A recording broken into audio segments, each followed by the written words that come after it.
coming for another wonderful evening. This is our third part of our three-part lecture series. So it's the last, and we always say the last, best for last. This is the last part of our lecture series on shared futures.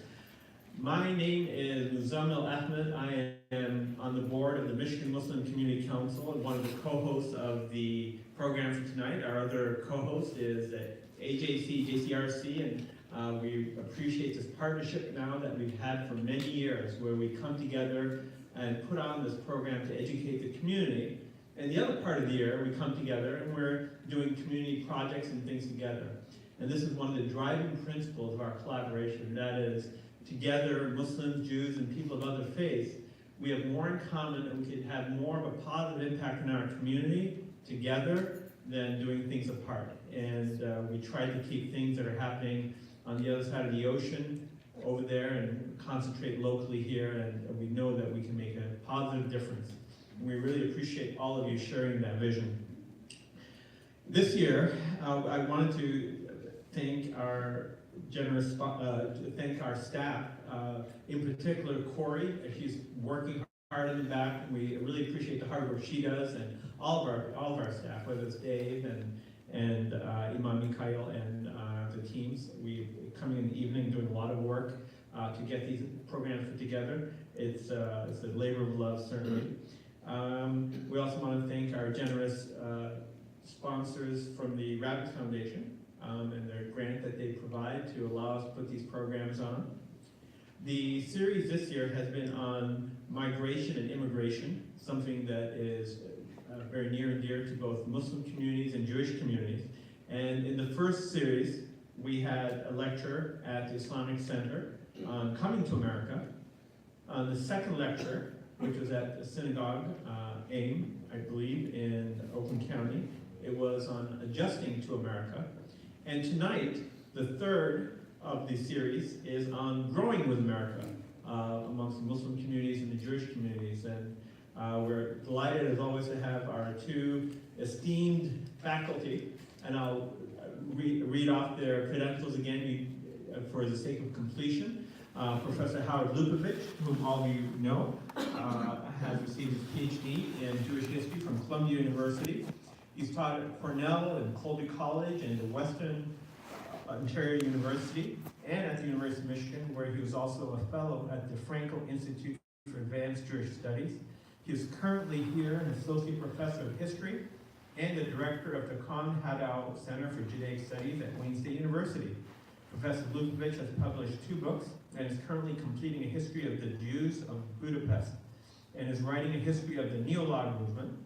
He is the 2009 winner of the Bernard Mass Prize for Achievement in Jewish Culture and Continuity in the area of humanities, and we're really honored to have him here and present. Also presenting today is Professor Saeed Kahn. He is currently in the Department of History and lecturer at in the Department of Near Eastern and Asian Studies at Wayne State University, right here. He is also teaching Islamic civilizations and history of Islamic political thought, and he's a research fellow at Wayne State University Center for the Study of Citizenship. He is also an adjunct professor in Islamic Studies at the University of Detroit Mercy and at Rochester College, where he's co-teaching a course on Muslim-Christian diversity. He focuses on U.S. policy and globalization. You may have heard his voice on your radio when you're driving into work in the morning on 101.9 on Detroit Today. And certainly he speaks regularly on NPR, BBC, CBC, Voice of America, and numerous other stations. We're honored to have them here, and I'll invite them both up to dazzle us with their wit and their insight. Thank you very much.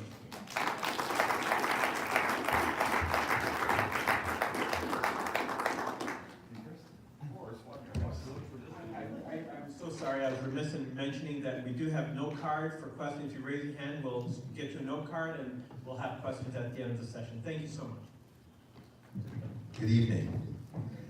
Good evening, assalamu alaikum, erev tov. Welcome everyone, welcome to Wayne State University. As always, it's a pleasure to be part of this series.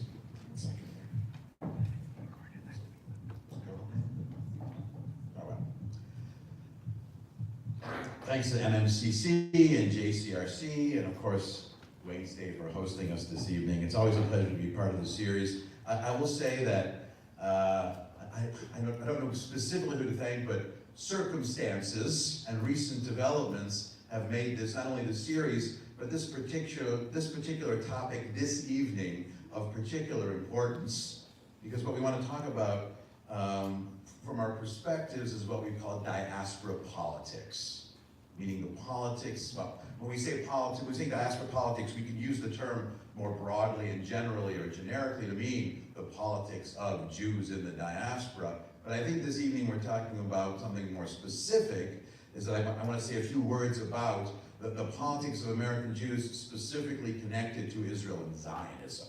And when I say recent events have made this very timely, well, it's coinciding with the AIPAC convention in Washington, which is sort of the premier event of American Jewry and its political relationship to Zionism in the state of Israel.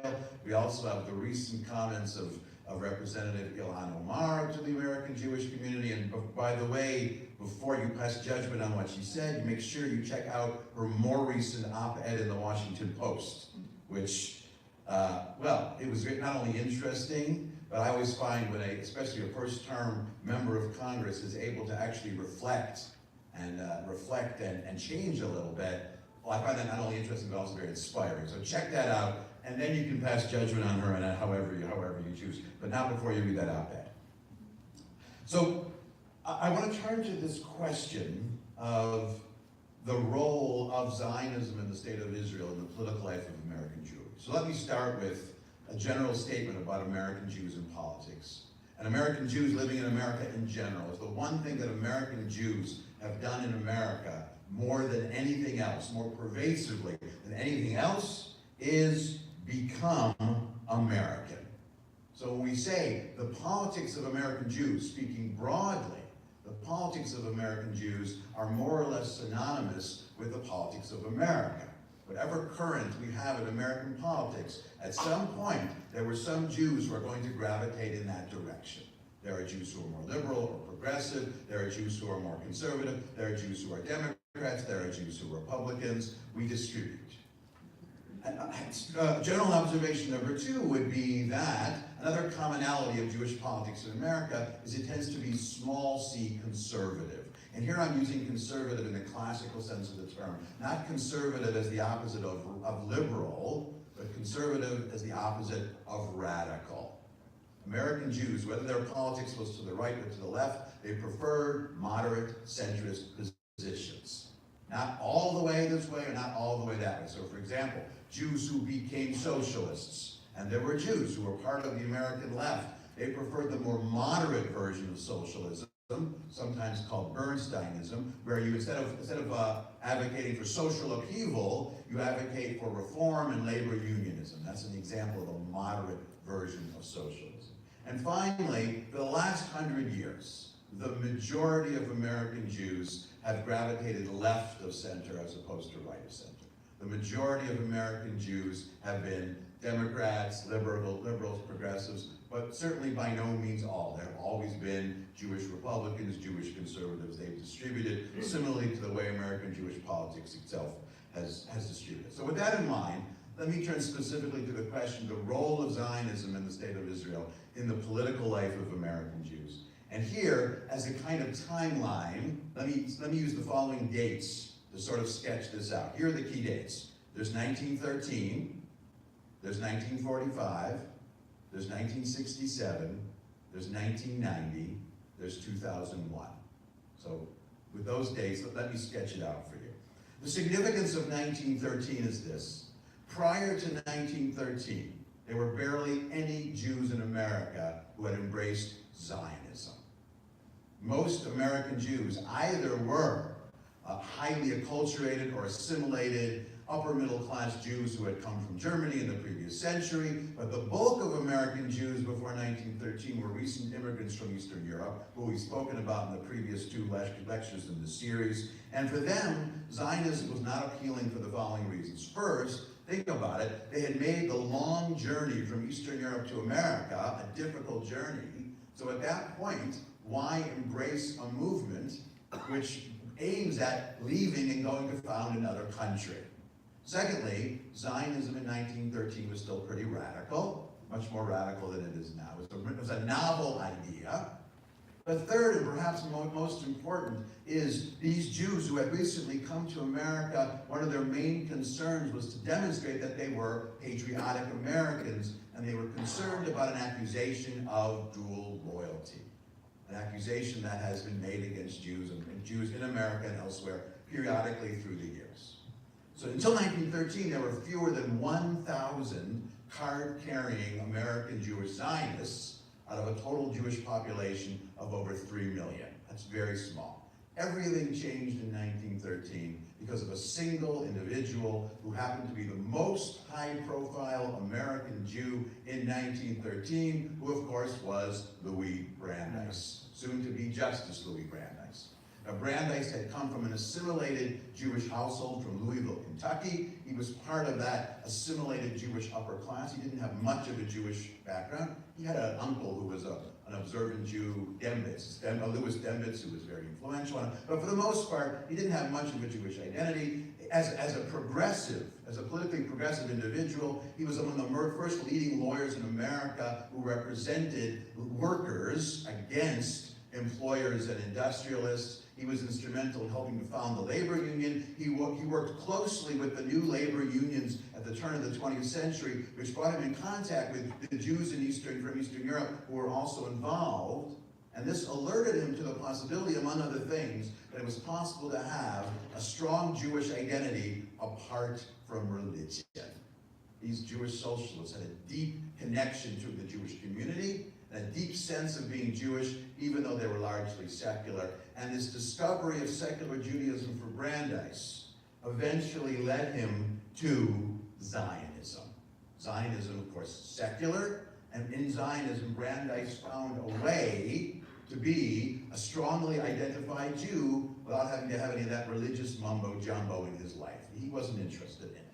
He became a Zionist. He joined the American Zionist movement in 1913, and within a few weeks after he joined, 300,000 American Jews became Zionists, simply because Brandeis did.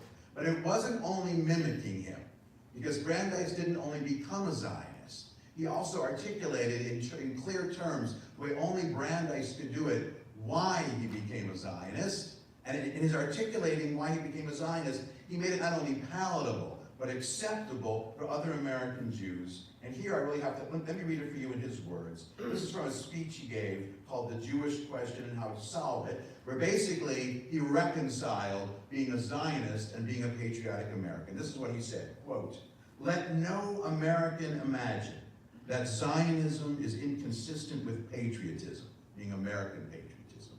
"Multiple loyalties are objectionable only if they are inconsistent. A man is a better citizen of the United States for being also a loyal citizen of his state, of his city, for being loyal to his family, to his profession or trade, for being loyal to his college or lodge. Every Irish American who contributed toward advancing home rule in Ireland was a better man and a better American for the sacrifice he made. Every American Jew who aids in advancing Jewish settlement in Palestine, though he feels that neither he nor his descendants will ever live there, will likely be a better man and a better American for doing so. There is no inconsistency between loyalty to America and loyalty to Jewry, and here's why. The Jewish spirit, the product of our religion and experiences, is essentially modern and essentially American. Indeed, loyalty to America demands, rather, that each American Jew became a Zionist. He made Zionism acceptable. We might say he made Zionism kosher for American Jews. Now the reason, and what he really defined is, first of all, he was instrumental in defining what we would now call a hyphenated identity. Jewish American, Irish American, Italian American. You can have multiple loyalties. Secondly, he also identified what we would now call third-person Zionism, where the belief that there should be a Jewish state in the land of Israel, but not a state that I'm going to live in, a state that this other Jew is going to live in. And even though I'm not going to live there, I still believe in it, and I still support it. But third, and more subtle here, and the reason Brandeis, what he said, resonated, and most pertinent for us this evening, is that the reason all of this worked is he said the values of Zionism and then the values of the State of Israel were essentially consistent with the values of America. And by values, Brandeis being the progressive that he was, he meant liberal progressive values. As long as Zionism is a liberal and progressive movement, and as long as the State of Israel that it created is a liberal and progressive state, obviously there's no problem being a Zionist and being a patriotic American at the same time. And so, the template Brandeis laid down more or less negated most of the tension, all of the tension, between being the American side of being an American Jew and the Jewish or Zionist side of being an American Jew. And not only among Jews. Prior to 1967, one of the most high-profile supporters of Zionism in the United States was none other than Dr. Martin Luther King Jr. He saw, speaking in 1963, he identified Zionism and the State of Israel and what it stood for as being a kind of kindred spirit movement of the civil rights movement. That was until 1967. Now, in 1967, with the rise of the Palestinian problem situation, the conflict between Israel and the Palestinians, this tested what Brandeis had said. Since 1967, this wasn't anything immediate. It's really since 1987, when the first Intifada began. This notion of a kind of synergy or harmony between progressive American values and Zionist/Israeli values, which was more or less perfectly in sync beforehand, tensions emerged between the two. So especially since 1967, but especially since 1987, there was this kind of tension. Now, this didn't result in liberal American Jews abandoning Zionism or abandoning the State of Israel, but it did introduce a complication, and that complication has broadened. So that's one track. That's one connection. I'm going to come back to it in a minute. That's one connection between American Jews and Zionism. That's the connection between liberal or progressive, or let's say Democrat American Jews and Zionism and the State of Israel. What about more conservative and Republican Jews? Well, first, we're talking about a very different narrative here. It turns out that most conservative, or politically conservative voices in America and Republican voices in America for a long time were much more tepid about Zionism, particularly in the 1940s until the conclusion of the Second World War. When oil became discovered as a commodity, the large oil interests in the United States, they saw the compelling American interest in the Middle East, not some kind of support for creating a Jewish state, but support for the oil-producing country of the Middle East. And so, prior to the founding of the State of Israel, one of the reasons that President Truman balked at first was because there were these powerful conservative influences saying, don't alienate the oil-producing states. We don't want the oil-producing states allying against us. But then came the Cold War, and this is really the significance of 1945. From 1945 to 1990, the American-Israel alliance was seen as an integral part of the Cold War. Support for Israel, both military support and moral support and economic support and all sorts of American support for Israel was part of waging the Cold War. Israel was America's foothold in the Middle East against the Soviet Union. That was the larger and compelling interest. And so Jews who were conservative or Republican, it was no problem supporting the State of Israel because the most ardent supporters of the State of Israel during the Cold War were Republicans, most notably Richard Nixon, Ronald Reagan. Richard Nixon in 1973, during the Yom Kippur War. This was a difficult war for the State of Israel. Probably the closest, the last time the State of Israel was on the brink, if not defeat, at least, maybe destruction. Richard Nixon, through executive order, he sent additional weapons. In some ways, he saved the State of Israel. If you're old enough to remember that there was no country that would allow the U.S. cargo jets to refuel, so they had to refuel midair. Remember, it was on the news, refueling midair. You have to be old enough. I was 9, so if you're any younger than me, you may not remember this at all, but I think maybe it's on YouTube. Who knows? In any case, Nixon, Reagan, the great supporters of Israel, But what we have to keep in mind is their support for Israel was not out of a love of Jews or a love of Zionism or a love of Israel. It was part of the Cold War.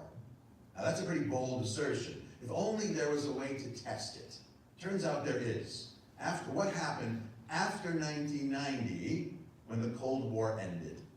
Well, this is one of those periods of time which I think it's difficult to remember, because for most of the 1990s, when we talk about American relations to Israel, we have President Clinton, a Democrat, and we have the Oslo peace process. That's what consumed most of it. But at the very beginning of the 1990s, we have President George Bush Sr., and especially Secretary of State James Baker.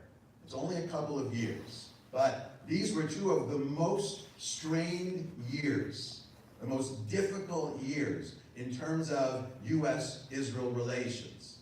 There was a Republican president and a Republican Secretary of State, but there was no more Cold War. And so the years from 1990 to 2001, these were years where the two basic pillars undergirding American support for the state of Israel, and the two basic pillars which made it very easy for American Jews in their politics to both vote their politics in America, their liberal conservative agenda, their progressive or conservative outlooks, and be supportive of the state of Israel. As long as both were in play, it made things easy. So the easiest period of time for diaspora politics was from 1945 to 1967. After 1967, still pretty easy for Republicans as long as the Cold War was going on. A little more difficult for Democrats. But the years 1990 to 2001, there was neither. This was a point of straining. But they were working on a peace process, and the hope was that a move towards peace, a move towards reconciliation between Israel and the Palestinians would restore that Brandeis pillar, would restore the state of Israel to its previous, let's say its more pristine image of before 1967. It didn't work out, but that was the goal. And then in 2001 came 9/11. In some ways, 9/11 it restarted, or it replaced, it was a surrogate basis of alliance instead of the Cold War. The war on terror replaced the Cold War. And so, since 2001, since 9/11, for more conservative Jews, for Republican Jews, the connection to Israel has been fairly straightforward. All you have to do is support the war on terror, which itself has gotten very, very complicated. Now, out of all this confusion in the early 90s, this is when an organization like AIPAC, although it had been founded a little bit more, this is when it really had to start, as we might say, working for a living. This is when their task was the most challenging. Because what AIPAC is the American Israel Political Affairs Committee, Political Affairs Committee. Their singular goal is to make sure that members of Congress are supportive of the state of Israel. And they had a success rate which was absolutely remarkable. Until relatively recently, out of 535 members of Congress, almost 535 members of Congress were supporters of the state of Israel. And that was partly animated because there was both a Republican impetus to do this and there was a Democratic impetus to do this. Depends which side, which aspect of the state of Israel you focused on. So for American Jews, it wasn't that something difficult to do. Now more recently, it's been tested. I think one of the most interesting developments in recent years, and really testing this diaspora Jewish politics, is in the most recent congressional election, where we have the election for the first time of a member of Congress who is Palestinian American, right here from the state of Michigan, and also a Muslim woman from Minnesota. And it was very surprising to me that it sent these kind of shock waves through the American Jewish community, the leaders of America. Now, how did this happen? But if you step back and think about it, the conflict between Israel and the Palestinians has been going on long enough. Eventually, this was going to happen. Anyone who thought that at some point a Palestinian American was never going to be elected to Congress, that seems a little short-sighted to me. Eventually, it was going to happen. It's like thinking there would never be someone Jewish in Congress. Remember, it's also a question of immigration. Typically, the person elected to Congress tends to be in the second and third generation, so it was waiting long enough until there was a Palestinian American whose family had been here long enough who was able to engage in the politics. And that in a sense is where we are right now. So, for American Jews, what's the challenge right now? The challenge is to figure out, in some ways it's the same old challenge, how to be supportive of the state of Israel, but also remain supportive of your other political values. And we have to say that the current Israeli government is not making it that easy. As the current Israeli government has shifted to the right, and there's no question by now that Prime Minister Netanyahu, when he came into office, he wasn't the most right-wing prime minister Israel's ever had. Probably when he first came to office, that was either Yitzhak Shamir or Ariel Sharon.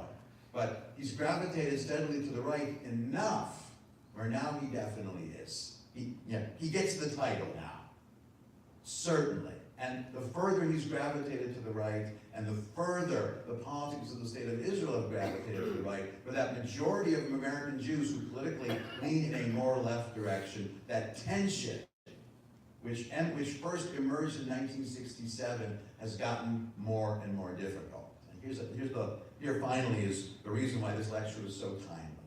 Because in a couple of weeks, the state of Israel is going to have another election.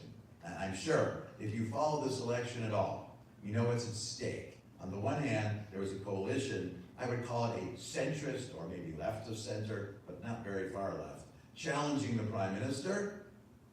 On the other hand, the coalition that the prime minister has chosen to run with has taken another step to the right and has crossed a very distinct line in Israeli politics. And we might call this the Kahana line. Now, Meir Kahana, for those of you who don't know, he is the face of the fringe, radical, extreme Israeli right. He's so far to the right, some of you may remember this, I hope, that in the 90s or the 80s, Prime Minister Menachem Begin, who was the face of the Israeli right, as long as he was prime minister, he left specific instructions. Don't let these people in. He expelled Menachem, he expelled Meir Kahana, not only from the Knesset, but from the country. And he said, whatever you do not let these people in the door. It's like the movie Gremlins. Don't put water or feed them on after midnight, so it's midnight and Netanyahu is pouring water and feeding the gremlins. Why? Well, there are a lot of reasons why. We can talk about that. But this is a signature moment. This is a moment which is going to push this tension, particularly for American Jews on the left. It's going to push this tension about as far as it's ever been pushed. But even for American Jews who are more conservative or more Republican, this is also a test.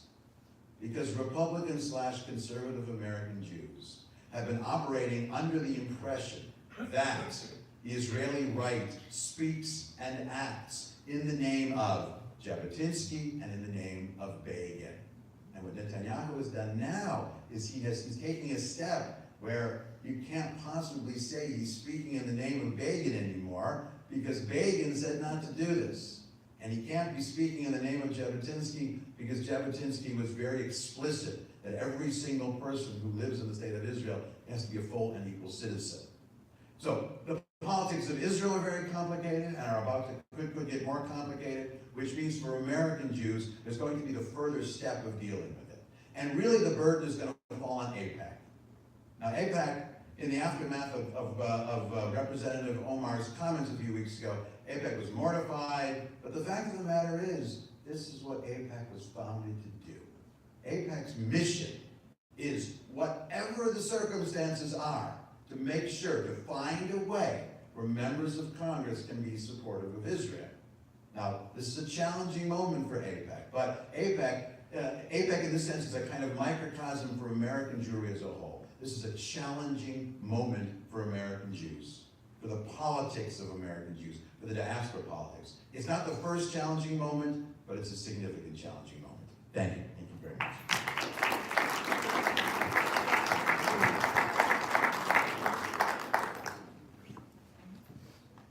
I'd say he saves the best for last, but why channel the Vanessa Williams.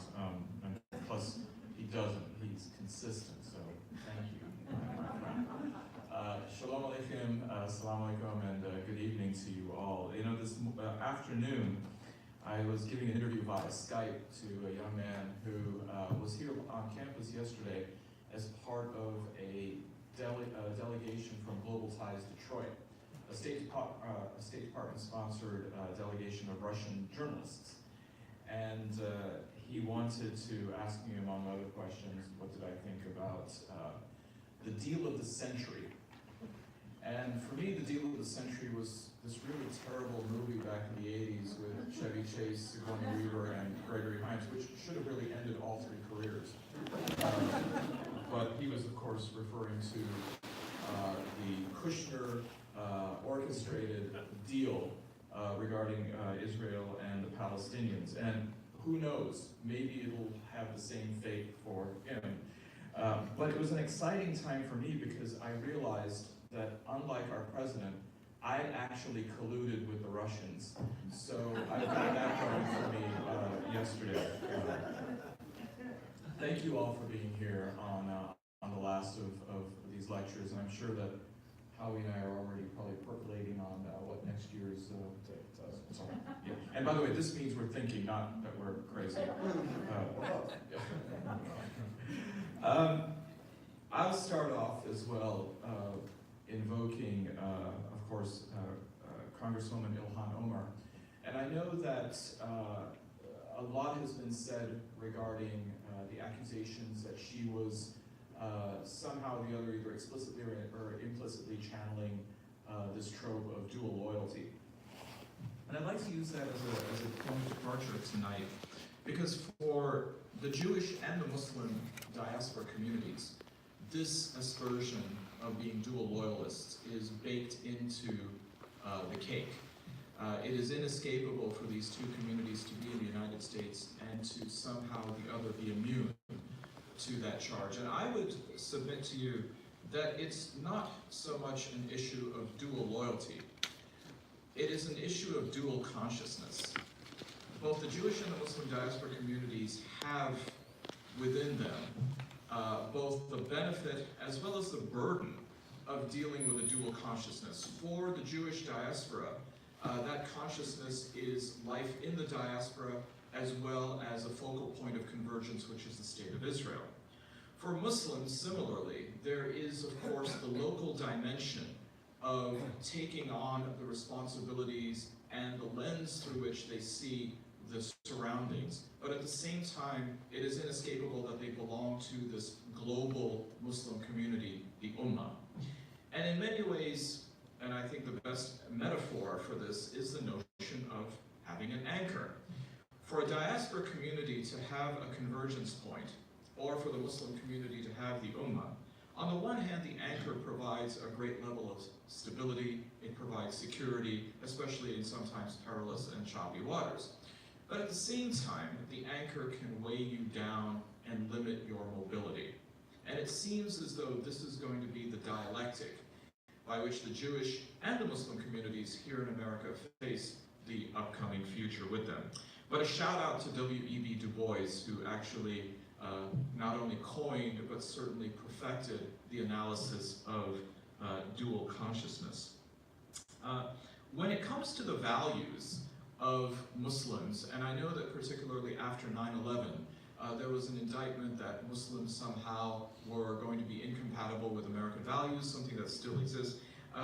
If one takes a look at the broader historical arc of Islam and the way that it navigated various societies, I would go ahead and say, and sometimes I think even Muslims tend to shy away from this, the states of matter.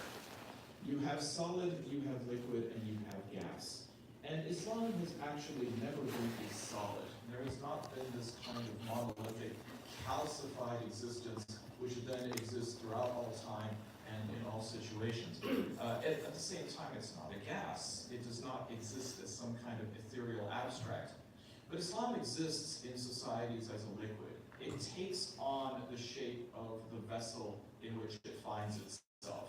Now, whether that's a Coke bottle, it's obviously not going to be a beer bottle, but whatever is that vessel, it takes on the contours of that. But at the same time, you know that when there's a liquid that is being placed into a bottle, there needs to be some time for it to settle, especially, of course, if that liquid has effervescence and carbonation.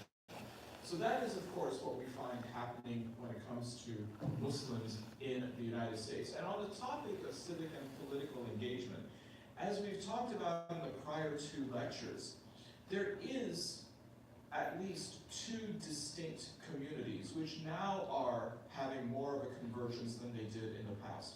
The Black American Muslim community and the immigrant community. For the Black American Muslim community, civic and political engagement was historically really focused on civil rights. This, of course, had to do with their unique racial history within the United States. And even today, we find a focus on community needs. Now, part of this has to do with the fact that the Black American Muslim community is still essentially an urban phenomenon. Slowly, it is taking dimensions into suburbia, even more rarer into rural America, but by and large, it is still defined as being an urban focus. And as a result, its engagement, both civically and politically, is going to be a reflection of that reality. Now, that also involves having to focus on race, having to focus on religion, and having to focus on socioeconomic conditions. And we see that the Nation of Islam in the past was an organization that in fact addressed these needs. And to a certain extent, it still does, albeit given the fact that the Nation of Islam is essentially about 1/10 of the size that it was prior to 1985, it does so in smaller pockets. For those of you who've ever been to the south side of Chicago or coming through on the tollway and you take, was it the Stone Canyon Drive exit, this is where you will find one of the headquarters of the Nation of Islam, and clearly the landscape of this particular area is a reflection of the kind of civic engineering and engagement that happens. There is no crime, there is no blight for several blocks around the main mosque of the Nation of Islam. But as far as some of the most visible, the largest, and the most recognizable Muslim organizations in the country, these are ones that were created by immigrant Muslims. And again, they were created to fit certain needs of the community. Some of the earliest such organizations actually began on college campuses. The Muslim Student Association, for example. And it happened as a matter of necessity, primarily for foreign or international students who were studying here. Primarily ones who had the goal of returning to their respective home countries upon completion of their education.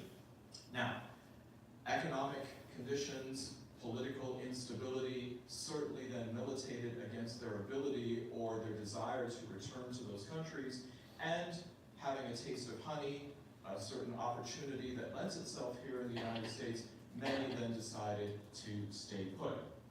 But we find then that the MSA served as what an organization like this should on a college campus. Primarily an affirmation of identity, creating a home away from home, a sense of belonging, if you will. There was also the need for a kind of edification, as well as a platform for a social space for these students to interact while on campus.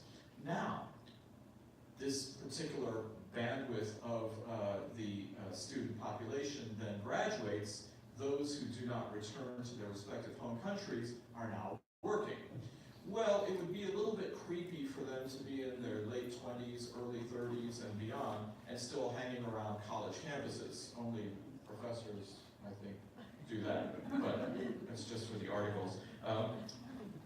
They then create a new organization, which is the next evolution of their level of engagement with one another, and that is the Islamic Society of North America. And again, it is predicated upon three very simple objectives: identity, edification, and social space. As a result of this, and as a result of these individuals having families, growing on their own terms, we find that there was a need for sort of back engineering or reverse engineering, and the creation of the Muslim Youth of North America also exists. So now we have three related organizations, one that deals with kids before they get to college, one for the college experience, and then one for the post-baccalaureate experience. When it comes to civic engagement, bless you, particularly during the 1960s, 70s, the 80s, etc., we find that by and large, civic engagement with broader American society was not a function of going through the lens of religion or religious affiliation, but primarily through the lens of ethnic and cultural organizations. Part of this, of course, has to do with the fact that the Muslim world is just so vast. And it was much easier for people, as they were coalescing in the United States, to do so around a common language, a common culture.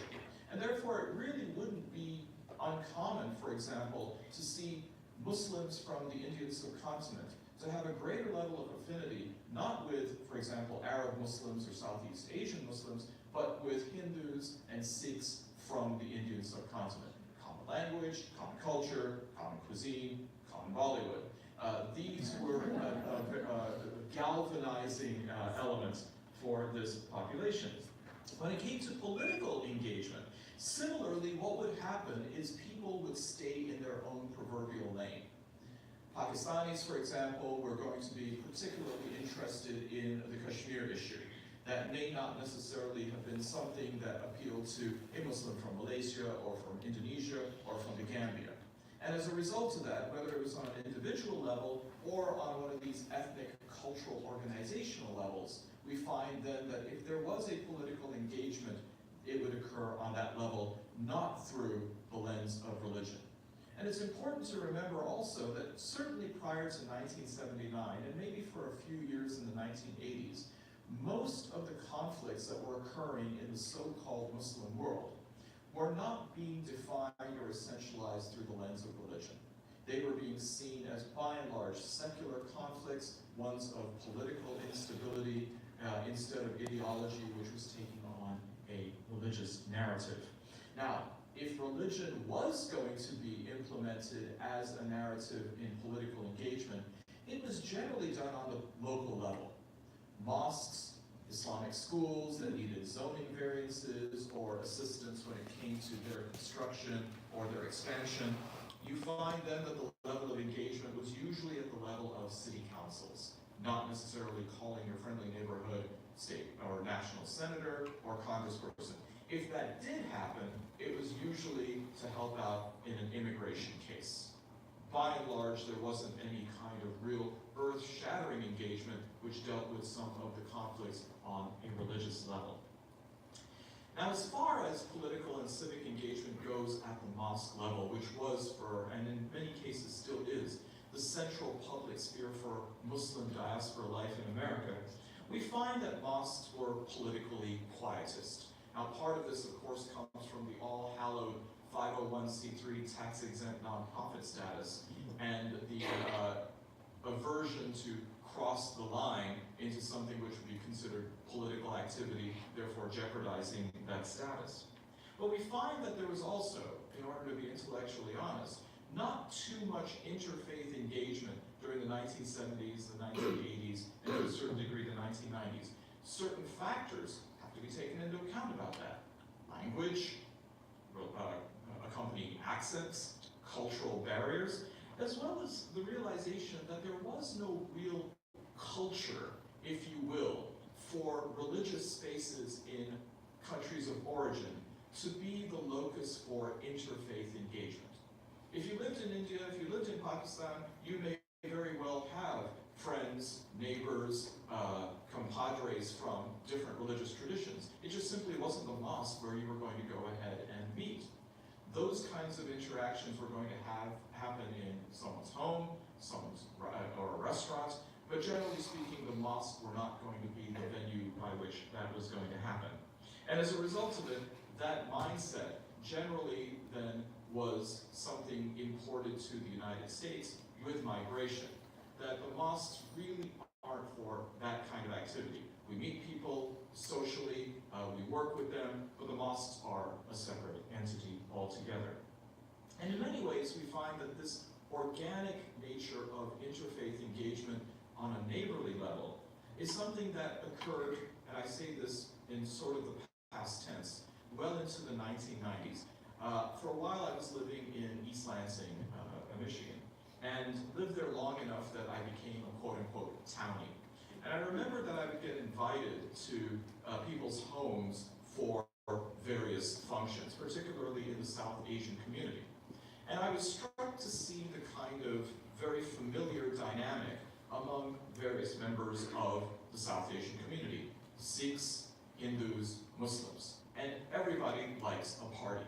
And so what would happen is, if these were parties based on some kind of religious observance, for example, a Muslim kid's first fast that he or she has kept, or the completion of the Quran, the thread ceremony for a Hindu child, or something similar within the Sikh household, you would find it would be a rotational dynamic.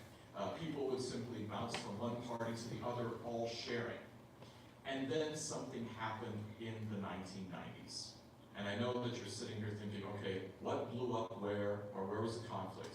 It actually wasn't anything that sinister. It had to do with critical mass. Each of these communities grew to a point where they felt that they didn't really need to roll with the others. So now in the East Lansing community, there was a critical mass of Muslims, there was a critical mass of Sikhs, there was a critical mass of Hindus. And that old dynamic of self versus other started to redefine itself. It wasn't out of a sense of antagonism or antipathy, it was about drift. And particularly when families grew and people seemed as though they had a little bit more in common, that then militated against that otherwise harmonious relationship on an interfaith social level. Now at the same time, it's also important to remember that the 1990s signaled a paradigm shift, not just locally, but globally. People started to see each other less through the lens of secularity and more through the lens of religious affiliation. And here we find that, particularly in the Muslim community, it was also experiencing such a dynamic. To the point, and you saw this particularly on college campuses, there were certain push and pull factors as a new generation of Muslims was coming of age, coming of consciousness. The idea that there was insecurities, there were identity issues, and so Muslims found that there would be a safe haven within organizations like the Muslim Student Association. Part of this was also the fact that in their own respective home communities, they had developed into a critical mass where it was perhaps easier to belong to people or to associate with people who were like-minded or of like faith. The prior generation really didn't have a choice but to be multicultural, but to engage in a high level of diversity. When you see this post-secular thinking coming in the 1990s, you see, of course, then an immigrant Muslim community having a change of its own self-definition.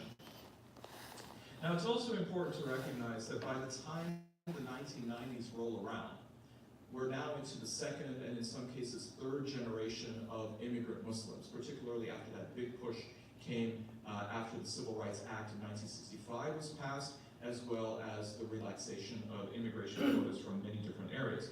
Well, similarly, socioeconomic realities change for many immigrant Muslims. As they now become earners, particularly in the professional ranks, they then leverage that in the form of a different kind of political engagement, one involving campaign contributions, and the other involving, if you will, to use the term, lobbying. Neither of these was done in a very refined way. And part of it then demonstrates the relative youth of the immigrant Muslim community in the United States and the difficulties that they had in understanding how the political landscape is negotiated. So it would be not uncommon to find somebody pay a 3 to 4 digit check to a politician and be perfectly satisfied with nothing more than an 8x10 glossy with that particular politician. It was not necessarily within the culture to leverage the payment into an ask.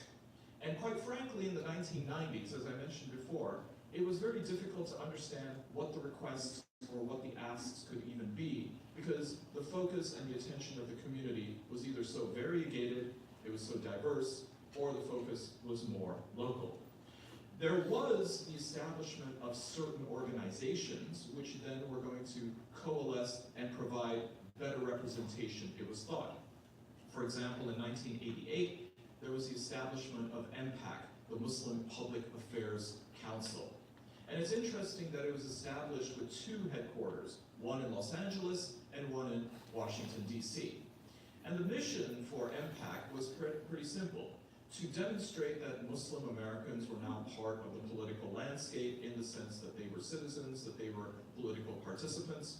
But the reason why they were also having a Los Angeles branch was because they were working on trying to dispel the negative portrayal and representation of Muslims and Arabs in movies and in television.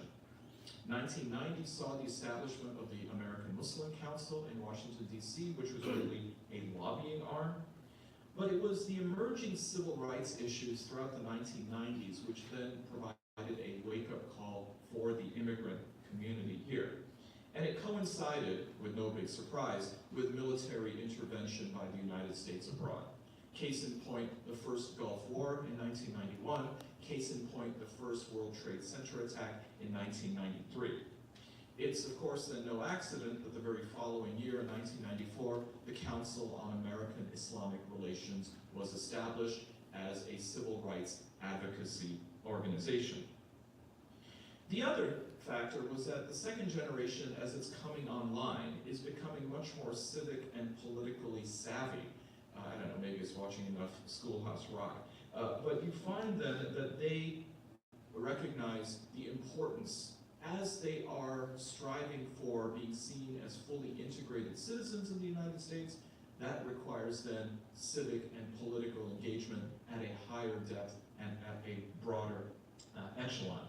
Now, for many who were in the position to help be part of the civic and political landscape, they were doing so part-time. Most of them were professionals in some other capacity, and they could not necessarily devote the kind of full-time energy and resources which is required for that level of civic and political participation. There also needed to be a cultural shift in the immigrant Muslim American community to recognize the importance of institution building, organization building for these very specific purposes. Oftentimes what was happening was that the community was falling into the so-called Walmart syndrome. We're going to have one big organization which is going to go ahead and handle everything. Unfortunately, the opportunity cost is the quality diminution because there's not a specialization in any of these. There was also a split between how Black American Muslims and immigrant Muslims saw the issues of civic and political engagement. For the Black American Muslim experience, of course, it was forged in the crucible of racial politics. For them, it was about civil rights. For the immigrant Muslim American community, they didn't really see civil rights, even in the 1990s, as really a big deal. This caused then, unfortunately, a fissure between these two Muslim communities. And it was, of course, exacerbated by the fact that they had almost entirely different voting trends. By and large, the Black American Muslim community, like the broader Black American community, would vote Democratic. And until 2004, by and large, the majority of the immigrant Muslim community voted GOP. They had drunk, or perhaps for some of you, freebased the Kool-Aid of coming to America, pulling yourself up by the bootstraps, and not relying on a social welfare system. Well, of course, it's not hard to then see how this would create an impasse between the two respective Muslim American communities. In 2000, some of you may remember this, it was the second presidential debate. And George W. Bush was in a debate with Al Gore, and Bush used one word which immediately melted the hearts of every Muslim who was watching it. He included the word mosque when he mentioned church and synagogue. And to invoke Jerry Maguire, he had the Muslims at mosque.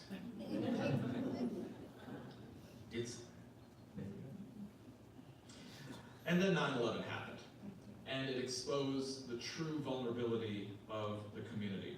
All prior models of integration now collapsed, in the same way that all of those prognosticators on November the 8th of 2016 said, well, none of that worked in order to understand the election. Similarly, the Muslim American community was, at least the immigrant community, was practically paralyzed with trying to understand how, after following all of the roots of assimilation, integration, what we had discussed in the prior two lectures, it wasn't enough to immunize them from scrutiny and in some cases, contempt.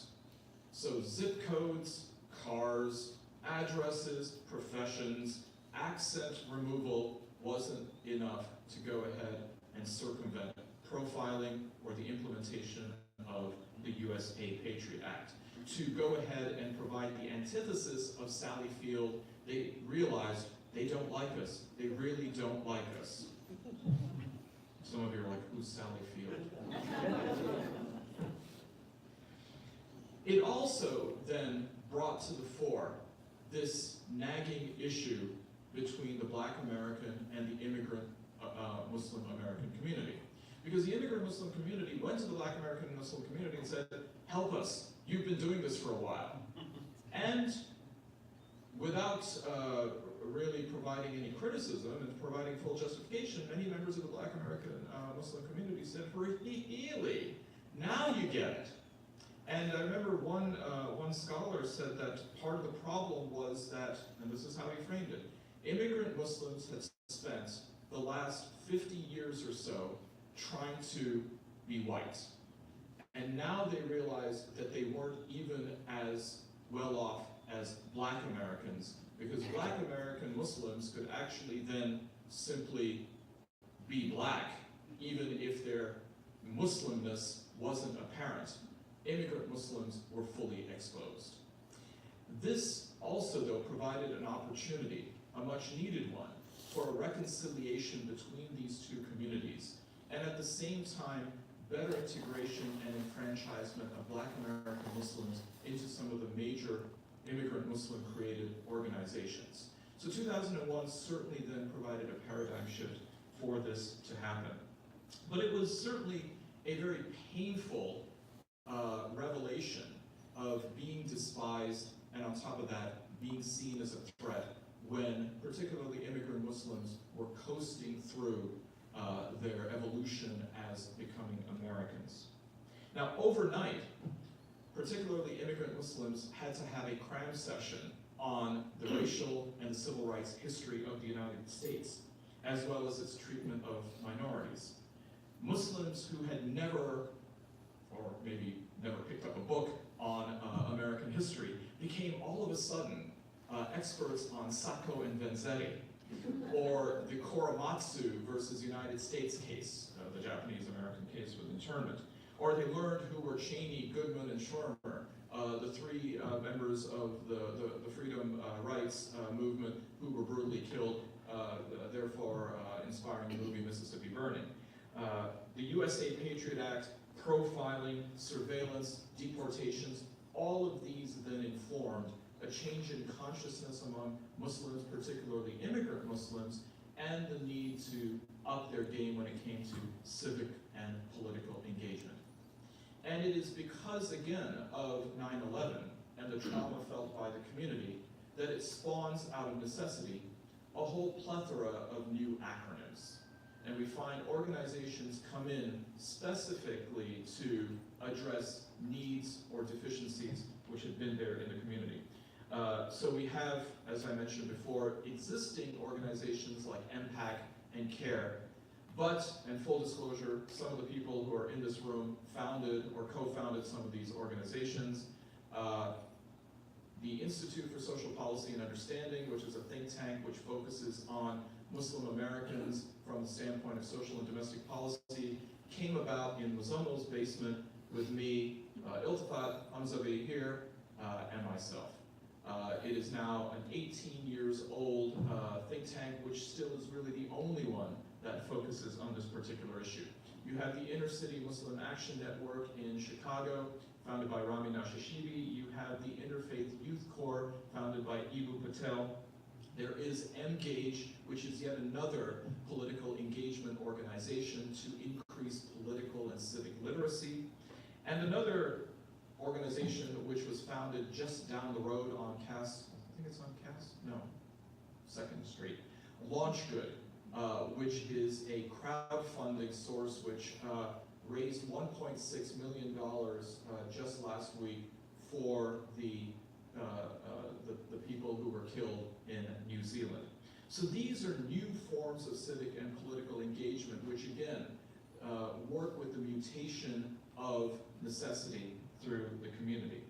We also have in 1988, when it comes to civic interfaith engagement, the Council on Islamic Organizations of Michigan, which has now evolved into one of the co-sponsors of this series, the Michigan Muslim Community Council. There's work that is being done on all levels, and in many ways it has set the stage for, as Howie described, the next eventual evolution of American civic and political engagement, that being elected office. So Rashida Tlaib, for example, being elected first to the State House, and now being a U.S. Congressperson from the 13th District. But we also had, prior to that, Keith Ellison from Minnesota, as well as Andre Carson from Indiana. Ilhan Omar is in Minnesota 5, taking over Keith Ellison's seat, who is now the state attorney general. But the challenges facing Muslim Americans is not unlike the challenges facing Jewish Americans as we move forward in our collective evolution in this country. One, of course, is what can best be described as the Trump era. Now, when I say this, I'm not saying it from the standpoint of partisanship. Everybody gets an era. Even the Beatles did. But what we have here is the fact that, on the one hand, Muslims are a political issue, and to be fair, they have really been one since at least 2008, with the idea of Obama being the first Muslim president. But it illustrates something that does touch and concern both communities, Muslim and Jewish respectively.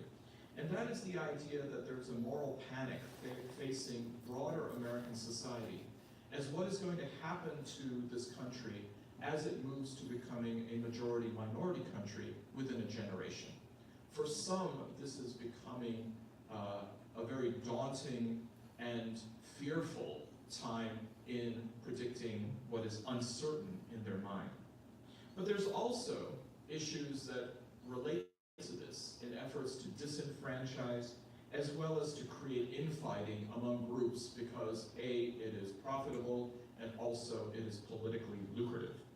And so we find then that when there are statements that are made out of turn, statements that are made with less than optimal discipline, as in the case of Congresswoman Ilhan Omar, these are moments of consternation, but they also present themselves with moments of opportunity. I remember Howie and I were on WDET talking about what Ilhan Omar said. And I remember once we were done with our interview, I turned to Howie and I said, listen, I think what we really need is to figure out a way for Ilhan to get a little bit more education on some of the things that she is speaking about without perhaps full knowledge of these rather complex issues and terms. And I asked him, I said, do you know a guy in Minnesota that maybe you can have Ilhan talk to? And he says, I know a guy. Actually, I know two guys. And so it is opportunities like this and engagements on the civic and the political level that then open up a chance to then correct and clarify the narratives for people who perhaps need it. Now, looking forward, when we see the Muslim American community in the future, I always like to, as you know, invoke movies. And I'm going to end with a Star Wars metaphor. Muslims in America spent a lot of time acting like and thinking that they were droids. They realized, especially after 9/11, that a lot of people saw them as being part of the empire. I think that they really like to see themselves moving forward as fighting for the republic, with civic and political engagement as the best form of a lightsaber. Thank you.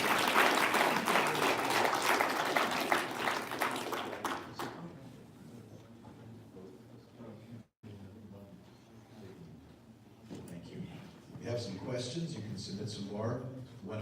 There's a question there. Who's the question? Here's a question. So the first question, I think this is a question for both of us to answer. Can you discuss the right-wing extremist Jewish and Muslim groups' impact on the community? Are the goals similar? Are their influences similar? That's a very important question. Now, when we talk about extremist elements in the Jewish community, we have to distinguish between what I would say the religious extremists and the political extremists. The religious extremists are easier to do, they're more straightforward.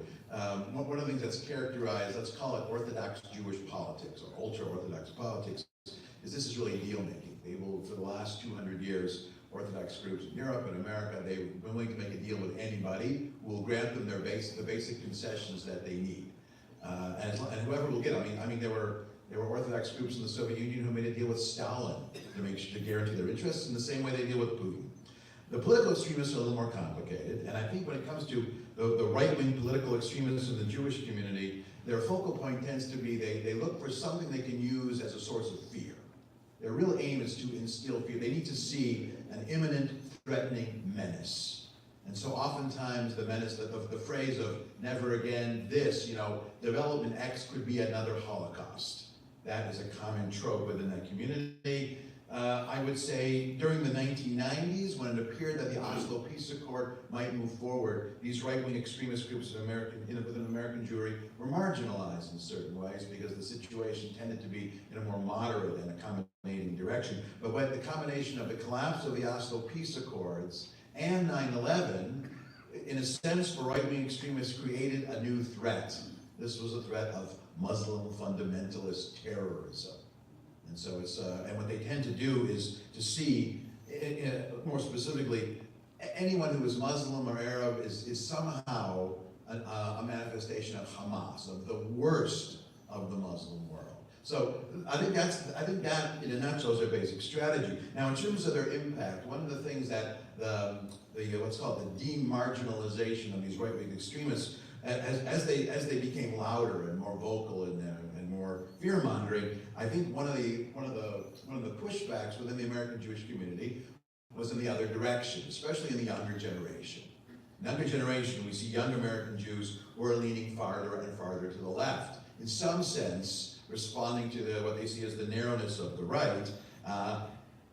And so you have groups like If Not Now and other groups like that. You have especially young American Jews, millennials, who are joining organizations that are critical of the state of Israel. Now, in trying to understand this phenomenon, in some ways is even more difficult to explain than the right-wing phenomena. I would say there's a demographic element involved, and the demographic is, simply put, as far as the American Jewish community, are you old enough or are you not old enough to remember the Yom Kippur War in 1973? So I know it's a little bit self-serving, because I see myself as maybe the youngest. I was 9, and I remember it, and it was very frightening, and it was a moment where it seemed like the state of Israel could be destroyed by its adversaries. But if you're not old enough to remember that, and you're not old enough to remember a time where the state of Israel was existentially challenged, and so you might take the existence of the state of Israel for granted. And once you take something for granted, you're far more willing to criticize it. And so the criticism of the state of Israel within the American Jewish community, it spikes. The younger you get, the further you are removed from that.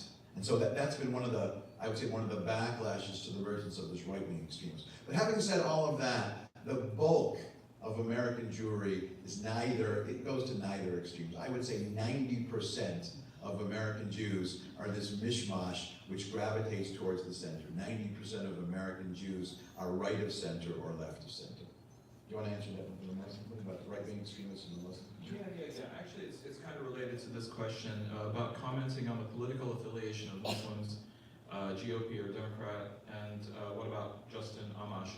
So Justin Amash is actually not Muslim. He is, though, half Palestinian. And I don't think that anyone knows on a given day where Justin Amash is ideologically. I mean, although he certainly caucuses with the Republicans, I know that he's seen as a bit of a bête noire among some, because he really is sort of independent. I was going to say he's out there, but that would perhaps be a mischaracterization. Again, the evolution of political affiliation in the Muslim American community has changed. Prior to 2004, immigrant Muslims voted primarily Republican, whereas Black American Muslims voted almost exclusively Democratic. And then after 2001, and particularly with the implementation of the USA Patriot Act and an increasing toxicity in the rhetoric coming from some Republican channels, this then caused a very sharp turn for many immigrant Muslims toward the Democratic Party, irrespective of how ambivalent or how empathetic the party was to embrace the Muslim American electorate. And it's interesting that today the issue of voting blocs has become very real, but yet there are still certain areas where people hold on to traditional voting patterns. For example, in 2016, 23,000 Muslims in Michigan voted for Trump, which of course, I know, 11,000 was the margin of error, so one more thing to blame Muslims for if you really want to do some statistics in that way. But again, it also shows that perhaps Muslim Americans, as they move forward in their future in America, are going to be as complex as what Howie was describing with the Jewish American community. There is not going to be a consensus, and perhaps it could never be expected given how diverse the Muslim world is.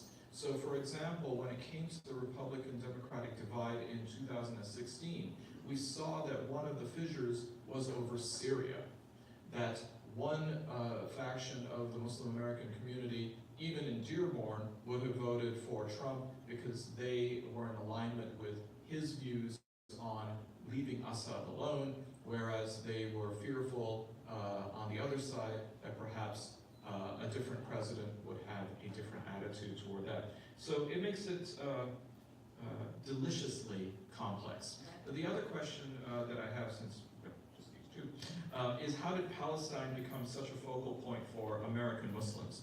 Well, there's two things going on here. First of all, the narrative of Palestine has gone through several different permutations. What was first framed as an issue about land or territory, then became an issue of Arab nationalism, then morphed into an issue of a religious imperative. Today, some are contending that it is an illustration of settler colonialism. And so as the narrative has changed, so too then has the pitch as to how it should appeal to people. Now, when it comes to how it became such a focal point to many American Muslims, I would contend it has to do with the amount of coverage it gets in the United States anyways. It is an almost inescapable issue, and in many ways it eclipses or drowns out other conflicts that may be happening in other parts of the Muslim world. Case in point, the Balkans. There were a lot of Muslims, even those who were not from Arab lands, who didn't even know that there was such a thing as a Bosnian Muslim. But they were quite familiar with the narrative around the Israeli-Palestinian issue. Similarly, you see a cognitive dissonance among some Arab Muslims when it comes to Kashmir or the Rohingya Muslims. And part of that is, I think, a reflection of how the broader American media coverage then takes a look at world news. We know, particularly when we travel overseas, that the amount of time that is given to world news coverage in, well, what used to be the half-hour news cycle in the evening is barely 2.5 minutes, far less than usually that human interest story that they throw on the end about man rescues dog or dog rescues man. So a lot of it then has to do with, as are others in America, Muslim Americans are consumers of the same product. And as a result of that, the only difference is having a different perspective on the issue. Here are a couple questions about how American Jews view problems in the state of Israel. So the first question is, how does Israel view a movement towards theocracy?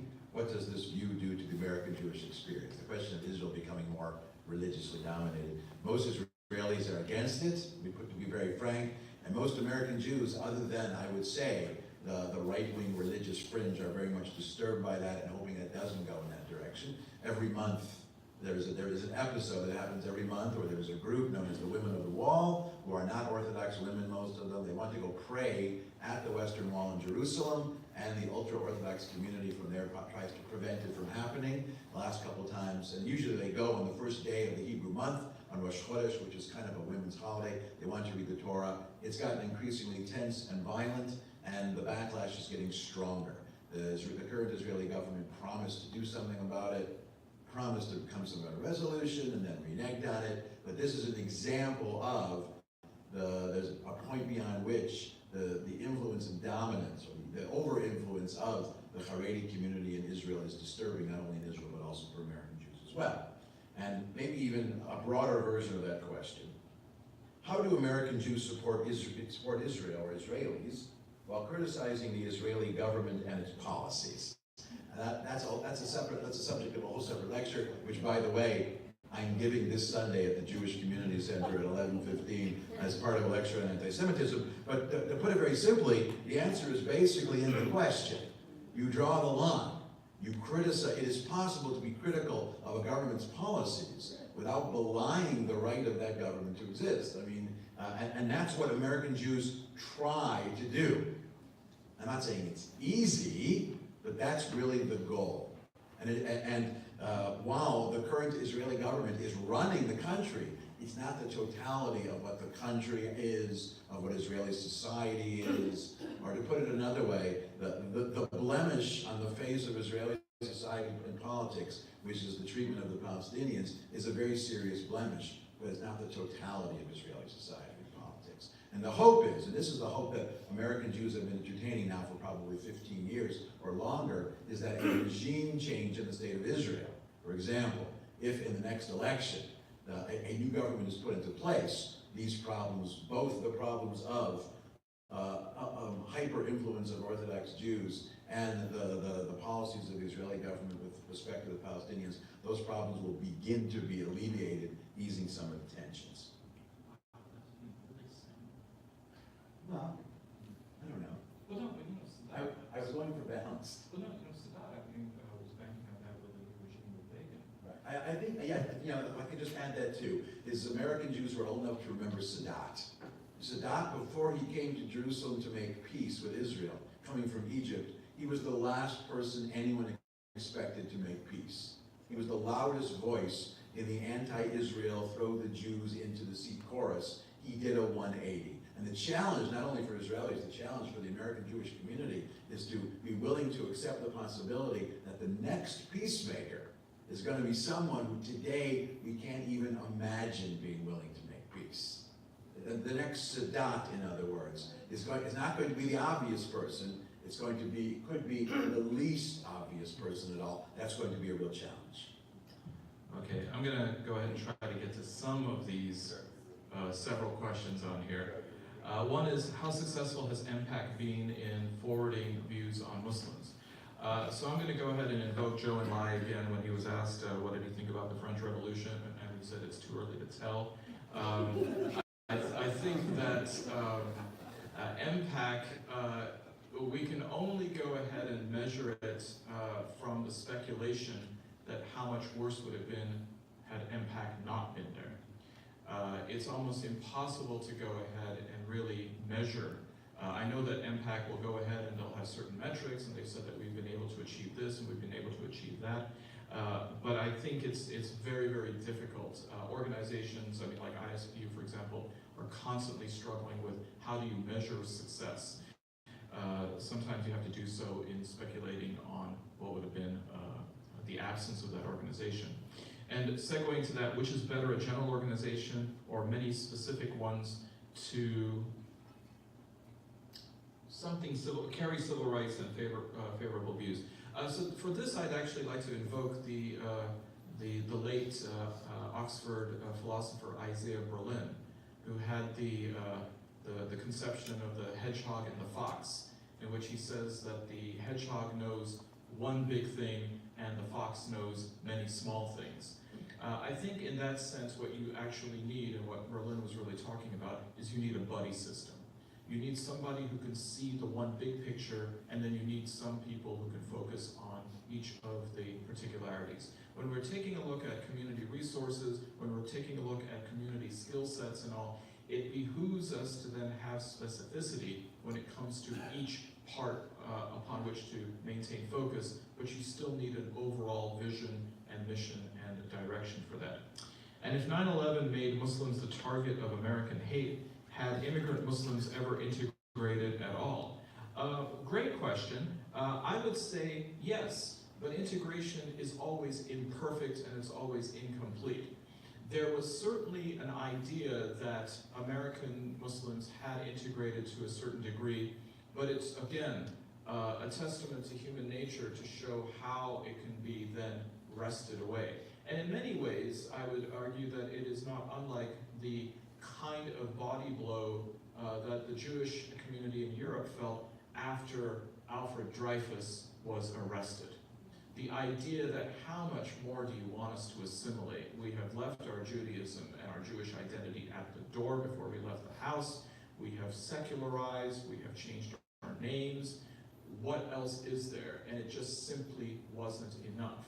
So I think that these moments of reflection and self-reflection are critical to understand, and I would even add, it is therefore incumbent upon Muslims to know and become familiarized with the Dreyfus affair as being an example of what can happen, not necessarily being pessimistic that this is a future to which they're resigned, but a learning moment to then recognize that others have gone through similar spasms of alienation, marginalization, exclusion, and disavowal, and perhaps there's a lesson to be learned in that on how to proceed forward.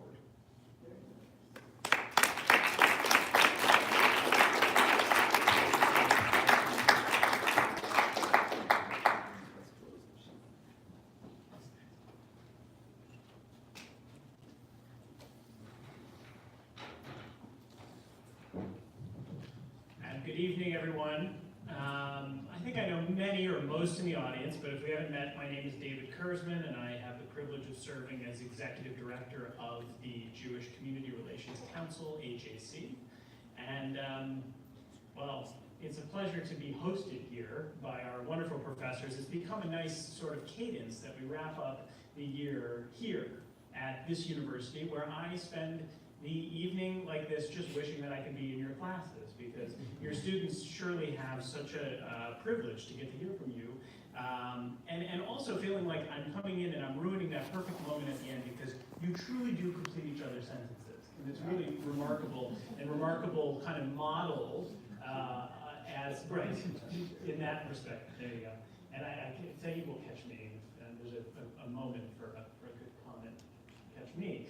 But the reality is, you model the kind of dialogue that we're looking for as partners, and Zamil and MMCC and JCRC, AJC, what we're trying to accomplish through what has been a journey, really. I mean, I think some here know the history, but it goes back to a shared future, to a study of the two communities where the greatest takeaway of this study, which preceded my time here, but the greatest takeaway was that the two communities wanted to interact more with each other. That was the greatest takeaway. There were, gaps in understanding, gaps in communication, but the greatest takeaway was that both wanted to engage more. And that created an opportunity, and frankly, a spectrum of programming, of which this is part, but it's not everything. And so for those who are looking for more engagement, perhaps more dialogue, table discussion, surely there will be an iftar coming up, right? And we'll be in our third consecutive year of doing kind of an interfaith iftar, which is a night of just celebration and reflection on the interfaith world that we're so fortunate to be part of here in Metro Detroit. So do stay tuned for that. It's certainly coming. We'll have more opportunity to volunteer together, to kind of dig in and get our hands dirty working together. And of course, we'll continue to study together, and I can tell they're already planning the next topic as we sit here right now. So we have so much to look forward to, and we are, of course, grateful to our partners, the Rabbits Foundation, for their support. And I said this at the session last week, but if you didn't hear it then, I'll say it again now, that it also is important to be supporting the organizations that put this together. After all, if we're not in business, the Rabbits Foundation isn't going to find us to be able to support this type of programming. So I would encourage folks to consider supporting the organizations that put these programs together. Just one more comment. If you're interested in political advocacy and what the communities are doing, not only separately, as sort of came out through most of this lecture, but actually together, I'd encourage you to look up the Muslim Jewish Advisory Council, which is a program that AJC, our global partner, has been part of putting together. MuslimJewishAdvocacy.org. That's a union of two groups, a very high level, doing advocacy, political advocacy, largely in Washington. And that sort of response, if the Jewish group comes into the member of Congress's office, that's one thing. If the Muslim group comes in, it's another thing. When we show up together, they really take notice, right? So their first issue has been hate crimes, and they've already made some inroads. And we're actually looking to start something like that here. So stay tuned, because I think there's going to be a great opportunity. I won't take any more time because I know it's getting late, but I want to close with thanks. As usual, Corey, I think is busy, there in the hall as you leave. Please, my thanks to Corey. I hope you'll extend your thanks to Corey for her tireless devotion to this program. She continues to work so hard on it. And to our wonderful hosts of the Kahn Hathouse Center, and Andrea, thank you, Andrea, for your help with this program. We're so grateful for you and your efforts. Finally, it wouldn't be a complete program without offering you something for the road. So on the third floor, in the appropriately named community room, we'll be convening for a little dessert and refreshments. We look forward to seeing you at future programming. Have a great evening. Thank you again.